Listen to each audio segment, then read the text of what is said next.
આજે આપણે ધોરણ 5ની ઇંગ્લિશની ટેક્સ્ટ બુકનું યુનિટ 5 અ બ્યુટીફુલ બોન્ડ જોઈશી, જેમાં સૌથી પહેલાં વી થેન્ક યુ ગોડ નામની રાઇમ આપેલી છે, જેને આપણે રિસાઇટ અને એન્જોય કરવાની છે. For grass and flowers and growing trees. ત્યાર પછી જોઈએ કમ્પ્લીટ ધ વર્ડ્સ. એટલે અહીંયા જે છે એ કવિતામાંથી શબ્દો જે છે એ ગોતીને લખવાના છે. પહેલું છે ફ્લાવર્સ, બટરફ્લાઇઝ, ગ્રોઈંગ, ક્લોથીઝ, પ્લેમેટ્સ અને everything. Answer the questions. Why should we pray to God? We pray to God for giving us everything. When do you pray to God? I pray to God at morning and at night. ત્યાર પછી 48 page જોઈએ આપણે.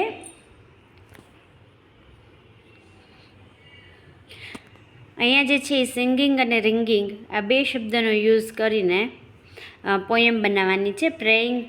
Praying in the morning. જે આ praying word છે તેના બદલે જે છે એ આપણે સિંગિંગથી આખું લખશી એક વખત પોયમ, અને ત્યાર પછી રીડિંગથી લખીને પોયમ બનાવશી. ત્યાર પછી listen to the story. My બ્રધરની સ્ટોરી આપેલી છે. આ સ્ટોરી સમજ્યા પછી પેજ નંબર 49ના ક્વેશ્ચન આન્સર જોઈ લઈએ. Where did the people walk? The people walked to holy place. How old was Mina's brother? Mina's brother was 4 years old. What did the man ask Mina? Why are you carrying a boy on your back? What did Mina reply to the man? He is not Lord. He is my brother. ત્યાર પછી true false છે. પહેલું false, બીજું true, ત્રીજું false અને ચોથું true. અહીં રીડિંગમાં એક સ્ટોરી આપેલી છે, અ કનિંગ જેકલ.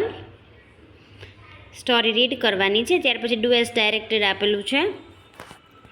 એમાં પહેલું જે છે એ અપોઝિટ વર્ડ લખવાના છે. ફૂલનું ક્લેવર, ડેનું નાઇટ, સ્મોલનું બિગ અને આફ્ટરનું before. The jackal became blue by bee jumping into the tub of blue dye.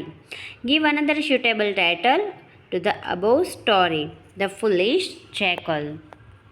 આ નોટિસ તમારે રીડ કરવાની છે અને ત્યાર પછી બ્લેન્ક્સ જે છે એ ફિલ કરવાની છે. This is the notice for a summer camp. Second, 7. Third, Sasan Gir. Fourth, Mr. ચૈતન્ય શર્મા. ત્યાર પછી રાઇટિંગ આપેલું છે, જેમાં બ્રેકેટમાં શબ્દો આપેલા છે. એમાંથી કરેક્ટ ઓપ્શન જે છે એ શોધીને લખવાનું છે.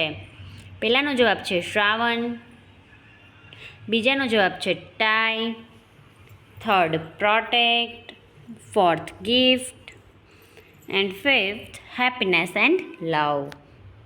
ત્યાર પછી બ્રેકેટમાં અહીંયા વર્ડ્સ આપેલા છે, એના ઉપરથી સેન્ટેન્સ બનાવવાના છે.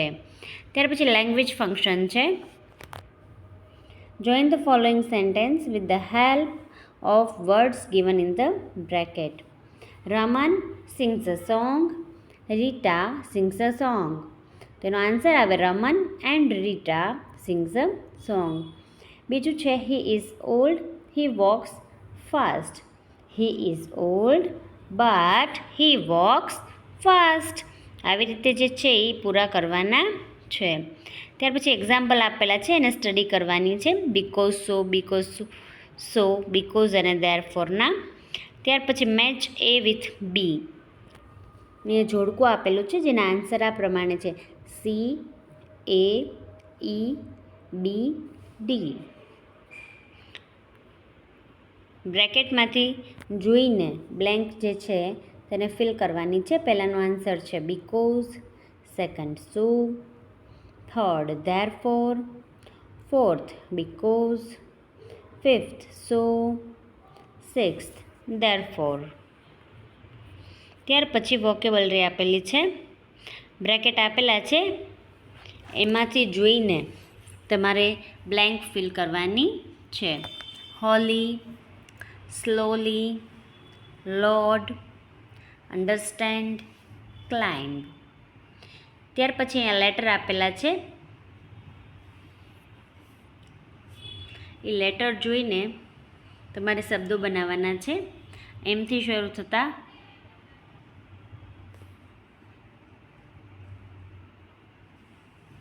એમથી શરૂ થતો પહેલો શબ્દ આપેલો છે મધર. મધરમાંથી તમે કયા 3 શબ્દો બનાવી શકો? તો કે MORE મોર બનાવી શકાય. એમાંથી હર શબ્દ પણ બને અને ધેમ શબ્દ પણ બને. બ્રધરમાંથી કયો શબ્દ બનાવી શકાય? તો કે HER હર, હર્બ અને બોથ બનાવી શકાય. જે શબ્દ આપેલો છે એનો ઉપયોગ કરીને એમાંથી એના લેટર્સ ગોતીને શબ્દો બનાવવાના છે. એમાં છેલ્લું છે અન્ડરસ્ટેન્ડ. એમાં અંડર અને સ્ટેન્ડ આ 2 શબ્દ અલગ અલગ બની શકે. અને ત્યાર પછી એન્ડ એ શબ્દ બની શકે, જે લાસ્ટમાં આપેલું છે એન્ડ, તો એ એન્ડ પણ આપણે લખી શકીએ. ત્યાર પછી એક્ટિવિટી આપેલી છે play the game being grateful. આ રમત રમવાની છે બાળકો. ત્યાર પછી સ્પીકિંગમાં ડાયલોગ આપેલો છે, તમારે રોલ પ્લે કરવાનો છે.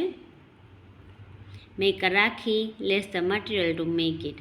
તમારે રાખી બનાવવાની છે અને કઈ કઈ વસ્તુઓ જે છે એ તમારે જોઈ તે અહીંયા લખવાની છે. Thank you.